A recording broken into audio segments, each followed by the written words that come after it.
드리며 목소리 높여 찬양합니다. 감사와 찬양 드리며 주 앞에 나가세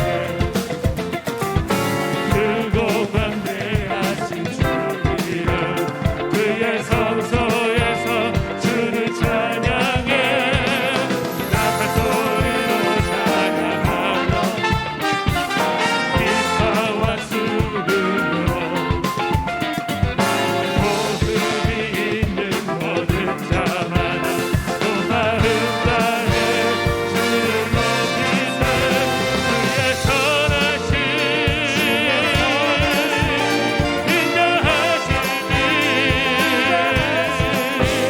주의 선하심과 인자하심이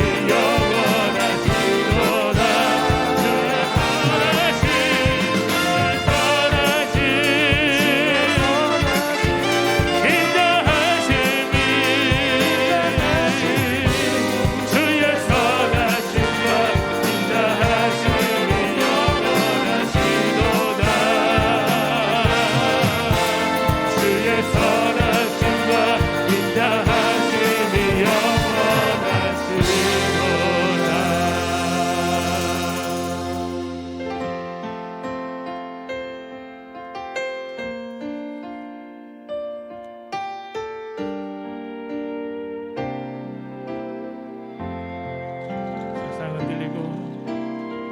세상은 들리고 사람들은 변하여도 나는 주를 섬기리 주님의 사랑은 영원히 변하지 않네 나는 주를 신뢰해 오직 믿음으로 오직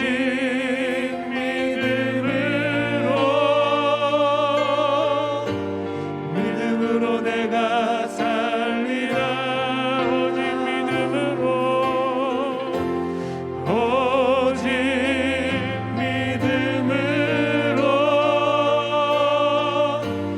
믿음으로 내가 살리라 믿음은 들리고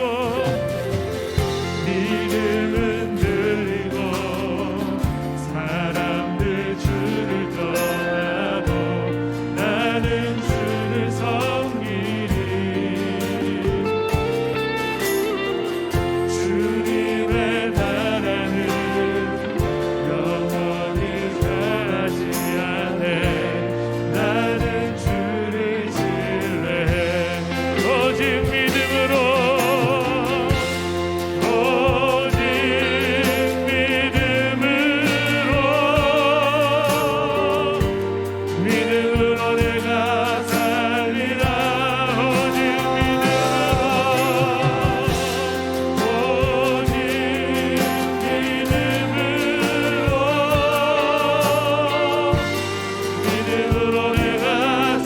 다시 한번 고백합니다. 오직 믿음으로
예배를 통하여서 다시 한번 주님 앞에 나가기 원합니다.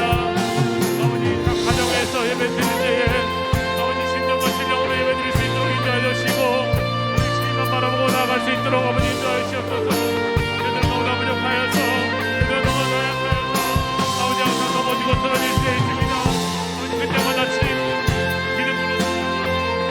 믿음을 붙들고 나아가십니다. 내 수 있도록 인도하여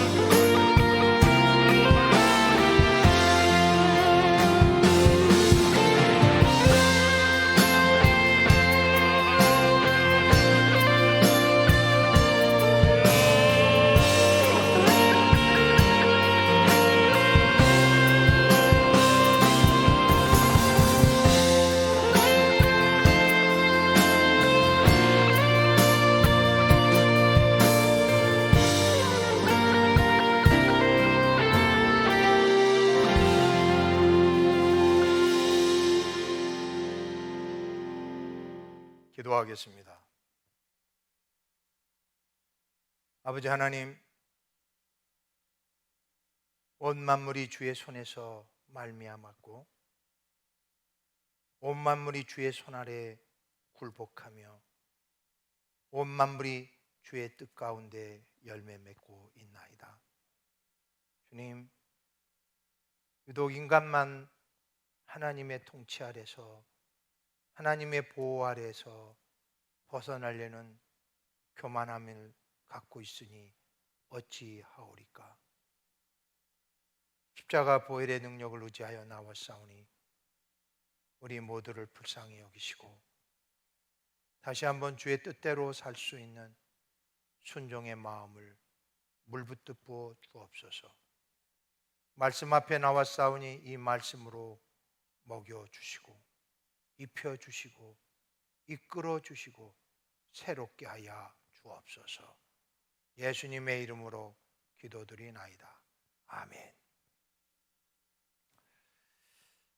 오늘 함께 상고할 살아계신 하나님의 말씀은 시편 69편 22절로 36절입니다. 지난주에는 앞에 본문을 가지고 고난 속에 찬양을 다뤘다면 오늘 이 시간에는 고난 속에 믿음을 다루고 싶습니다. 예수님도 비유로 말씀하셨죠. 알곡과 죽종이, 그리고 가라지와 알갱이는 어떻게 구별할 수 있다고요? 환란이 와야 된다고 말씀하셨습니다. 환란을 통과하는 걸 보면 이 사람은 알갱이다, 이 사람은 쭉정이다, 백일하에 드러날 수밖에 없습니다. 원치 않은 일로 빗장이가 되어보고 원치 않는 일로 신용불량자가 되어보세요.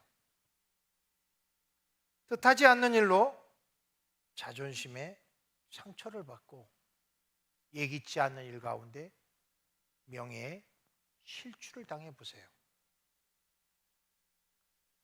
그때 그 상황 속에서 어떻게 반응하느냐에 따라서 알곡도 될 수 있고 죽정이도 될 수 있습니다.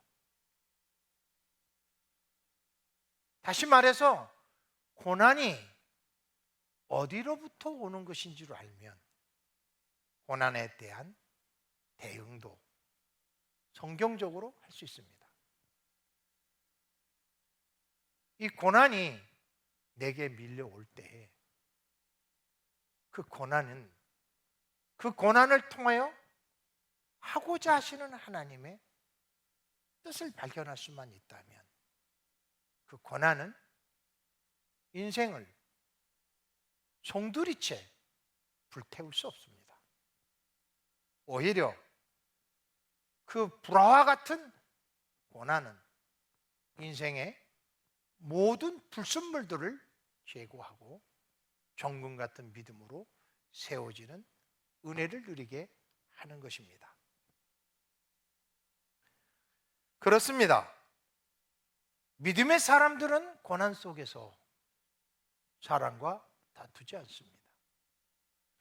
믿음의 사람들은 고난 속에서 자신에게 깃들여 있는 죄와 싸움하고 죄를 부추기는 사탄과 싸울 수 있는 분명한 안목이 세워지기 때문이죠.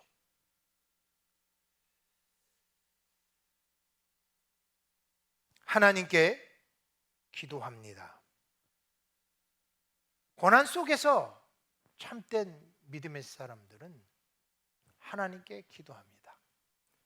근데 그 기도 내용이 너무나 어떻게 표현해야 될까요? 적나라하다 할까요? 22절입니다. 저희 앞에 밥상이 올무가 되게 하시며 저의 평안이 덫이 되게 하소서. 먹고 사는 문제가 장애물이 되게 해달라는 거예요. 그 저들이 추구하는 목적이 올무가 되게 해달라는 거예요. 나를 불의한 방법으로, 나를 세상의 악으로 나를 정죄하고 나를 심판하고 나를 고통 가운데 집어넣는 세력에 대해서 일일이 대응할 것이 없이 하나님 앞에 적나라하게 기도하기 시작하는 것이죠. 어떤 기도요? 내 원수가, 내 대적이 먹고 사는 문제로 인하여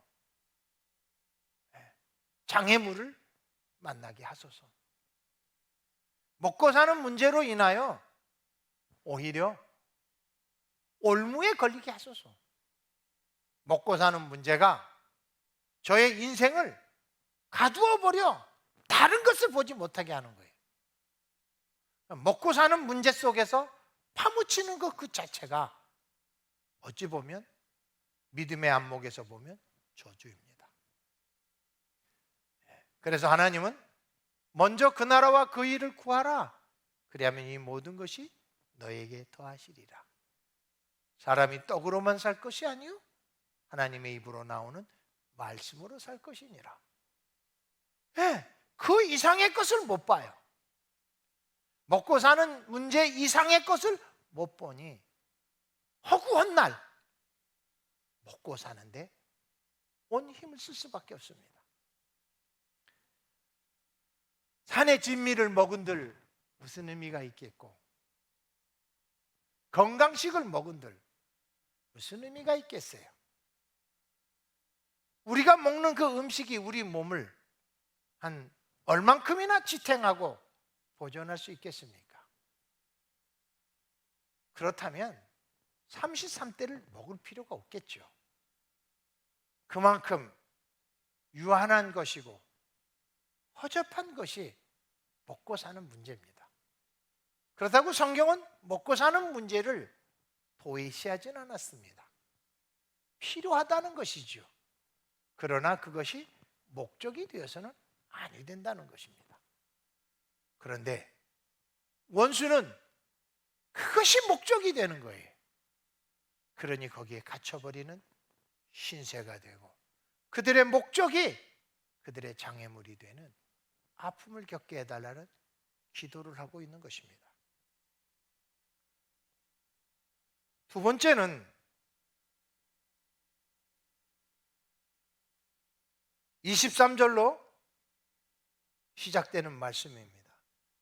너희 눈이 어두워 보지 못하게 하시며 그 허리가 항상 떨리게 하소서. 건강의 문제죠. 계속해서 연약함에 시달립니다. 약을 의존합니다. 현대 과학을 의존합니다. 제가 한번 고인이 되신 김선태 목사님, 실루암 병원을 만드셔서 개안 수술을 몇만 건이나 하신 성인 같은 목사님이 한 분 계십니다. 제가 시카고에 유학하던 시절에 한 15분 정도 잠깐 아련한 적이 있었습니다.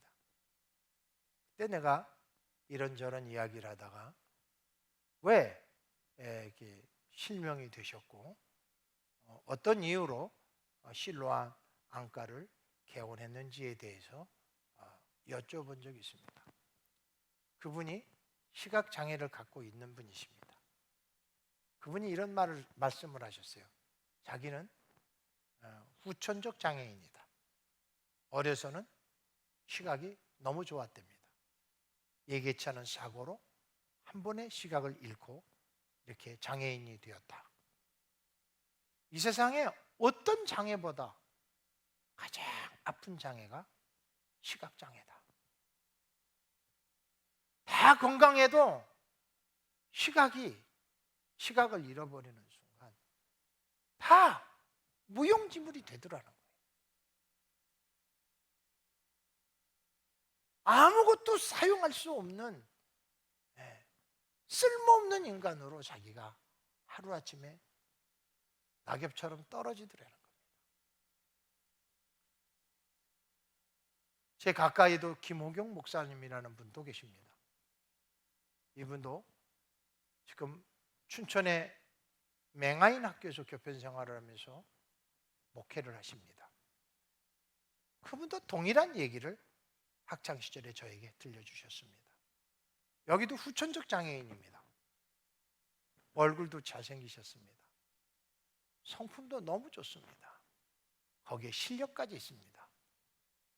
그런데 시각을 잃고 나니까 모든 게 다 쓰레기처럼 변하더라는 겁니다. 자기를 거두어 주신 분이 춘천 농아인 학교 이사장님이셨답니다. 그리고 자기에게 그 점자를 가르치고 학업을 하게 하시고 신학을 하게 하시고 교편을 주게 하시고 목회까지 할 수 있도록 길을 열어주셨다는 것입니다. 누구의 도움 없이는 어떤 것도 할 수 없는 것이 시각장애입니다. 여기를 건드리고 있습니다. 하나님 앞에 시각에 장애를 일으켜 달라고, 건강에 문제를 생기게 해달라고, 또 하나는 척추는 모든 운동에 대들보 같은 것입니다. 척추가 망가지면 이 또한 기능을 다 상실하고 맙니다. 아무리 7발짝도 못 가서 죽는 독을 품고 있는 7.4도 작대기로 허리뼈 한 번만 맞는 순간 지렁이만도 못해요. 움직이지도 못해요. 가장 사람이 가지고 있는 건강의 핵심인 척추와 시각을 멍들게 해달라는 이 기도는 참 무서운 기도입니다. 그런데 오늘 시인은 얼마나 그 아픈 고난 속에 살았는지 이 기도를 드리는 거예요. 근데 이 기도를 드리는 시인한테 하나님이 예끼 이놈 그러지 않으셨어요. 알았다 하셨죠. 24절 25절입니다 다 같이 한번 읽어봤으면 좋겠습니다. 주의 분노를 그들 위에 부으시며 주의 맹렬하신 노가 그들을 미치게 하소서. 그들의 거처가 황폐하게 하시며 그들의 장막에 서는 자가 없게 하소서. 26 무릇 그들이 주께서 치신 자들로 핍박하며 주께서 상하게 하신 자들을 슬픔을 말하게 하였사오니 그들의 죄악이 죄악을 더하사 주의 공의에 들어오지 못하게 하소서. 그들의 28절 마지막입니다. 그들을 생명책에서 지우사 의인들과 함께 기록되지 말게 하소서. 하나님이 불의에 대한 어떤 심판을 하고 계심을 알면 사람이 사람과 싸우지 않습니다. 하나님이 하시기에 맡겨버립니다. 하나님이 주시는 심판은 사람이 이 세상의 어떤 법과 제도로도 꿈도 꾸지 못하는 것을 합니다. 하나님의 진노를 쏟아 부실 뿐 아니라 죄에 죄를 더하게 하십니다. 그리고 오늘 본문의 첫 번째 단원의 하이라이트가 28절입니다. 그들의 이름을 생명책에서 지워주소서.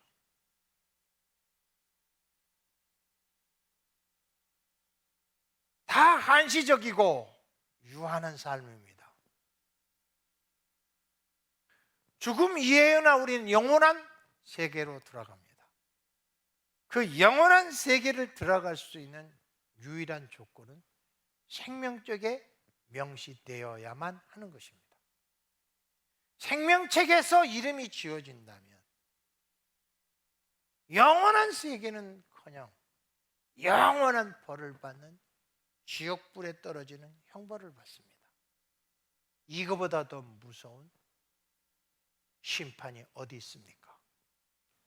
그래서 이 시인은 자기에게 고난을 안겨준 수많은 사람들을 향하여 대적하지 않고 오히려 하나님께 기도합니다. 그들을 생명책에서 지워 주소서. 다 제한되고 한정되고 유한한 인생으로 절망하게 해달라는 거죠. 왜 장례식장에서 기독교인들은 찬양을 합니까? 왜 기독교인들은 장례식장에서 하나님께 예배를 드립니까? 왜요? 기독교인들이 아닌 것은 생명책에 농명되지 않은 사람들은 죽음으로 끝입니다. 그리고 남은 결과는 영원한 심판인 지옥불에 떨어지는 것입니다. 죽지도 않고 저주를 받는 고난이 멈추지 않는 지옥에 들어갑니다. 그러나 기독교인들은 죽음의 관문을 지나자마자 영생을 얻습니다. 하나님 보좌 앞에서 영원히 찬양할 수 있습니다. 그러니 이 생명책에 농명되고 농명되지 않은 것은 인생의 질을 근본적으로 바뀌게 하는 것입니다. 그 흔적이 이 세상에도 얼마든지 있습니다. 생명책에 농명된 것이 마음에 구원의 확신으로 다가오는 것과 동일합니다. 하나님은 나를 실어버리지 아니하고 땅끝에까지 나를 찾아와 두려워하지 말라, 놀라지 말라, 나는 네 하나님이 됨이라고 내 오른손을 붙잡아 주시는 그 하나님의 구원을 믿는 사람들은 메마른 땅을 종일 걸어가도 피곤치 않습니다. 겹겹이 밀려오는 코로나19의 팬데믹 상황 속에서도 주눅들지 않습니다. 2주가 늑주가 돼도 절망하지 않습니다. 어둠이 깊으면 깊을수록 그 다음에 오는 축복은 더 크고 강하고 놀랍고 권위 있는 것이기 때문에 그렇습니다. 그래서 이 기간을 우리는 고난의 기간이라고 하지 아니하고 준비의 기간이라고 합니다. 그래서 예수 그리스도를 믿는 참된 알곡들은 코로나19 속에서 오히려 더 찬양하고 더 기도하고 하나님을 예배하는 영적 에너지로 부글부글 끓게 되는 것입니다. 며칠 전에 저한테 한 사람이 이렇게 얘기하더라고요. 아유, 최 목사님도 늙지 않을 줄 알았는데 폭삭 늙었네. 참 얼마나 기분이 나쁜지. 그래도 아유, 많이 좀 나이 먹은 티가 나십니다. 그렇게도 좀 기분이 나쁠 텐데 어떻게 늙어요? 폭삭 늙었대요.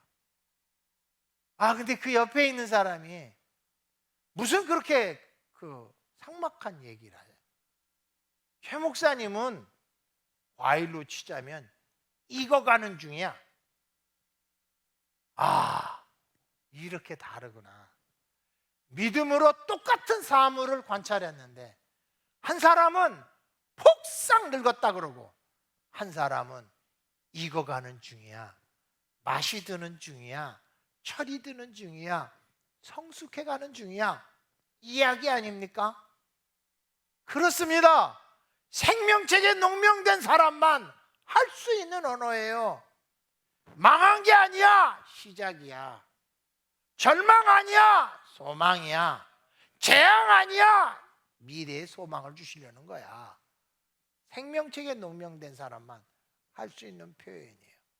그러니 성도 여러분, 이 세상에서 가장 무서운 심판을 하시는 하나님께 우리의 원수 마귀들을 맡겨버립시다.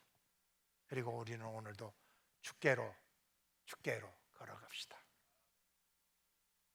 제가 지지난주에 그 임승희 권사님 장례를 치르다가 또 희한한 또 은혜를 받습니다. 그 길병원 장례식장은 운구를 하기 위해서는 장례식장 지하에서 지상으로 올라가는 언덕배기로 올라갑니다. 권사님을 이제 6사람이 거관을 하고 영정을 들고 또 그 패를 든 손녀들이 뒤따라가고 제일 앞에 제가 섰습니다. 올라가는데 서너 발도 뛰기 전에 그 낮인데도 광명체가 우리 권사님의 가는 길을 환하게 비추는 거예요. 나도 모르게 내 입에서 저 높은 곳을 향하여 날마다 나아갑니다. 내 뜻과 정성 찬양 못하게 돼 있었습니다. 마스크를 쓰고 내 입에서 터져 나오는데 어떻게 찬양을 주체할 수 있습니까? 찬양을 하며 앞서가니까 뒤따라오던 며느리와 뒤따라오던 아들이 또 찬양하는 거예요.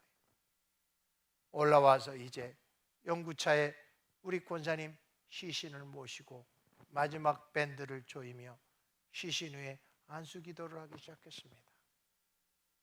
얼마나 몸뚱이가 불덩이가 되는지. 그렇습니다.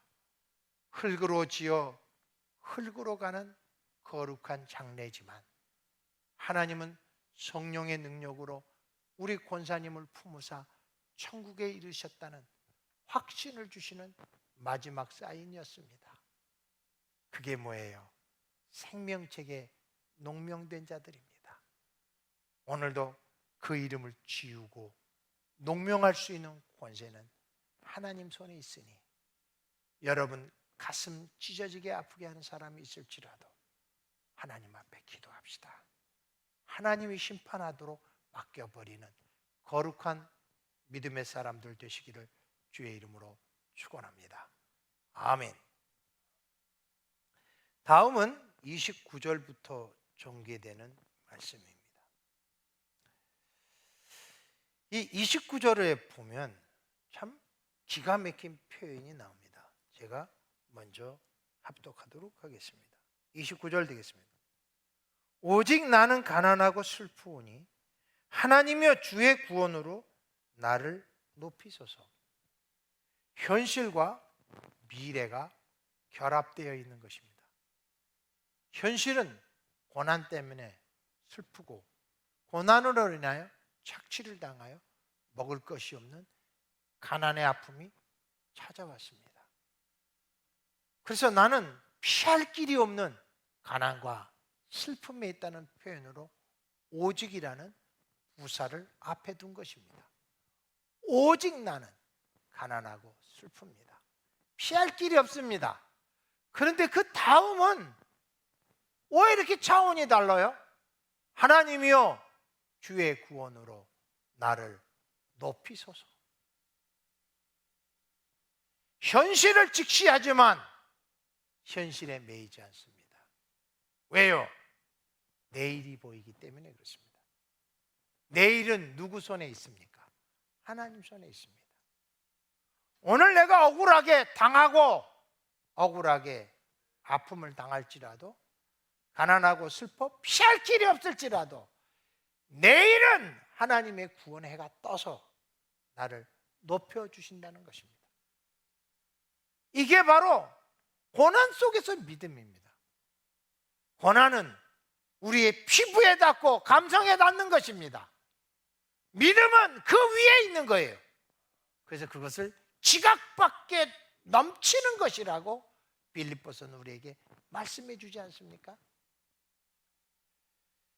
사랑하는 성도 여러분, 오늘 우리가 하나님 앞에 인정받는 자로 살아가기 위해서는 현실의 아픔을 버릴 필요 없습니다. 기꺼이 받읍시다. 피할 수 없으면 기쁨으로 받읍시다. 즐거움으로 받읍시다. 무거운 짐을 질 줄도 알아야 됩니다. 무거운 짐을 졌을 때 비로소 하나님의 은혜의 크기가 느껴집니다. 사람의 방패막이가 되어줘 보세요.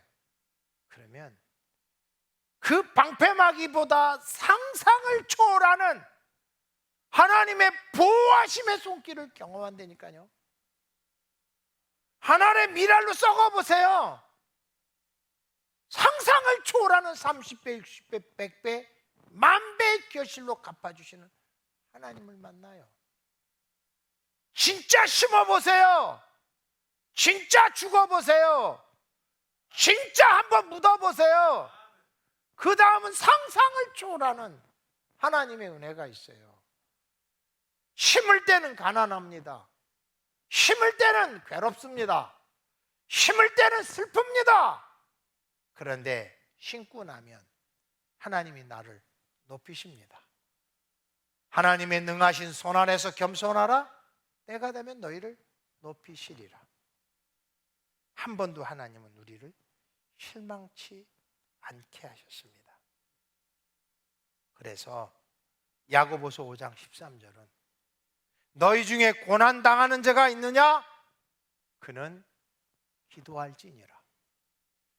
고난 뒤에 나를 높이실 그 하나님께 기도하라는 거예요. 이게 믿음이에요. 이게 믿음. 30절, 31절입니다. 합독합시다.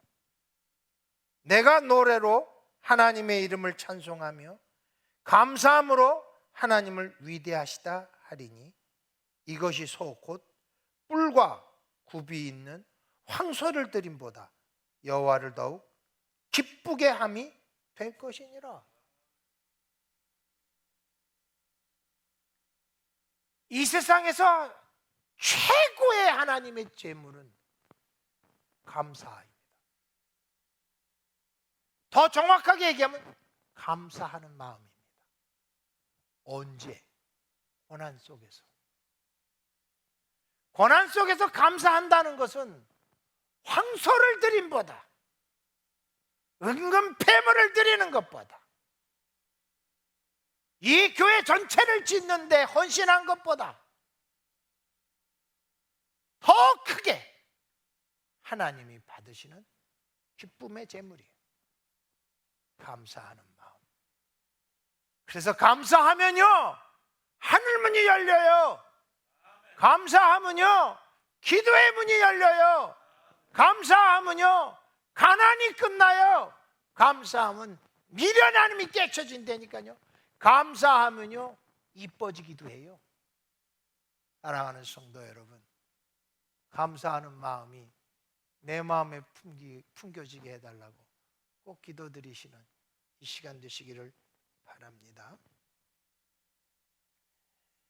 그래서 저는 이 32절로 33절을 좀 한번 같이 30절부터 우리가 좀 읽었는데 그리고 나머지 부분을 같이 좀 한번 읽어봤으면 좋겠습니다. 천지가 32절부터 같이 한번 읽읍시다.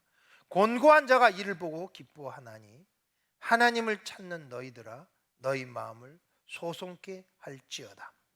이거 굉장히 중요합니다. 하나님은 그 감사하는 순간 약한 자를 강하게 하십니다. 그 감사하는 순간 가난한 자를 부욕해 하십니다. 그 감사하게 하는 순간부터 눈먼 자를 눈뜨게 하십니다. 우리 그 찬양도 있잖아요. 약한 자로 강하게, 가난한 자를 부하게, 눈먼 자를 볼 수 있게 주 내게 행하셨네. 언제요? 감사하는 마음. 하나님을 향하여 고난 속에서도 감사하는 사람. 그 사람들에게는 하나님이 어떻게 해요? 하나님이 어떻게 해요? 나 한 사람이 고난 속에서 감사했잖아요. 고난 속에서 감사하는 나를 보고 곤고한 가운데 있는 모든 사람이 하나님을 찬양하는 믿음의 반열에 들어간다니까요. 고린도후서 1장 6절이에요. 우리가 환난을 당하는 것도 너희가 위로와 구원을 받게 하려는 것이요, 우리가 위로를 받는 것도 너희가 위로를 받게 하려는 것이니 이 위로가 너희 속에 역사하여 우리가 받은 것 같은 고난을 너희도 견디게 하느니라. 네, 잘 참으면 큰 은혜가 있습니다. 끝까지 견디면 승리의 깃발 여호와 니스의 하나님을 찬양하는 그날이 올 줄로 믿습니다. 제가 이 금식에 이렇게 마무리할 시간이 되면 나도 모르게 터져 나오는 찬양이 있습니다. 네, 금식을 처음에 이렇게 시작하기 전에 마음의 작정함을 주잖아요. 금식을 하다 보면 마음의 작정함을 뒤로 물리고 또 합리화시키려는 그 사탄의 계계에 빠질 때가 많습니다. 그런데 그것을 이기고 3일이면 3일, 5일이면 5일, 7일이면 7일, 10일이면 10일, 15일이면 15일 금식을 마무리해 갈 때 제 입술에 하나님이 주시는 찬양은 승리는 내 것일세, 승리는 내 것일세, 구세주가 주신 공리, 승리는 내 것일세. 그러면서 척박했던 내 눈을 촉촉히 적셔주는 눈물이 흐릅니다. 정말 끝까지 견디는 사람에게 주시는 여호와 니시, 승리의 깃발입니다. 요즘에 제일 좋은 자동차를 자동차 회사마다 플래그십이라고 부릅니다. 플래그는 깃발입니다. 쉽은 배입니다. 제일 앞에 선 배는 가장 강하고 가장 첨단적이고 가장 강한 용사를 심은 플래그십, 제일 앞에서 천병처럼 용병처럼 하나님이 주시는 은혜를 붙들고 믿음으로 살아가는 사람들을 하나님은 오늘도 스피리추얼 플래그십이라고 우리를 여겨주실 겁니다. 우리 인생을 최고로 가장 강한 것으로, 가장 정제된 것으로, 가장 지혜로운 것으로, 첨단의 무기로 내 인생을 꾸며주실 줄로 믿습니다. 왜? 그래야 따라오죠. 예. 그래야 저길 가니까 저렇게 사니까 복 받는다, 이걸 보여줘야 저렇게 따라갈 거 아니에요.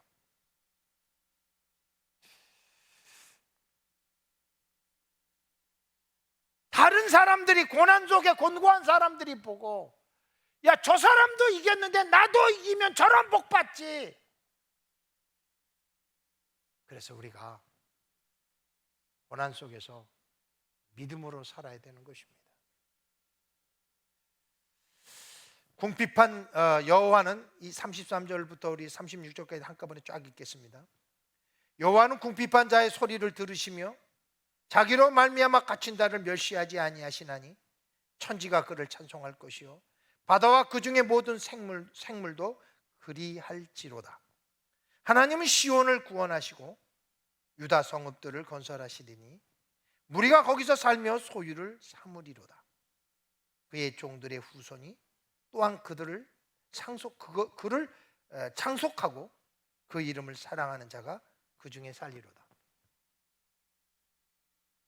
고난을 참아 이기는 사람, 고난을 끝까지 견디며 찬양하며 믿음으로 기도하는 사람, 이 사람들을 하나님은 플래그십으로 만드셨죠. 그죠? 선도하는 배로 만드셨습니다. 그래서 그 선도하는 배의 축복을 보고 다 따라가는 거예요. 항공모함도 따라가고 구축함도 따라가고 전투함도 따라가고 경배선도 따라가고 의료진도 따라가고 다 보급선도 다 따라가는 거예요. 플래그십이 그렇게 권위가 있는 것입니다. 오늘 성경은 그렇게 얘기합니다. 그 사람이 시온이다. 그 사람이 시온인 거예요. 시온이 플래그십이에요. 하나님이 계시는 곳이에요. 하나님이 임재하는 곳이라니까요. 그 하나님이 임재한 그 결과는 뭐인가? 자자손손 복을 누리는 거예요. 자자손손. 그냥 복도 아니고 소유의 복만이 아니라 영적인 권위의 복도 입혀주시는 것입니다. 그러니 우리가 고난 속에서 믿음의 기도를 드려야 되는 것은 마땅한 것 아닙니까? 진짜 십자가가 아니면 구원받을 수 없는 죄인입니다. 십자가로 인하여 내가 죄사함을 받고 하나님의 자녀로 인침을 받은 복의 복을 받은 사람입니다. 이 사람들은 고난 속에서 믿음으로 삽니다. 기도합시다.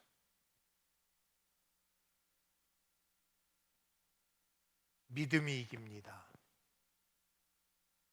고난 속에서도 믿음이 이깁니다. 절망 속에서도 믿음이 이깁니다. 영적인 공격 속에서도 믿음이 이깁니다. 그 믿음은 예수를 구주로 믿는 것입니다.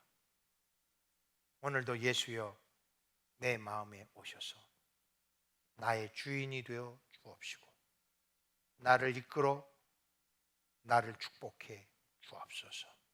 순종하겠나이다. 고난 속에서 기도하며 하나님과 동행하는 생명의 길 걷게 하옵소서.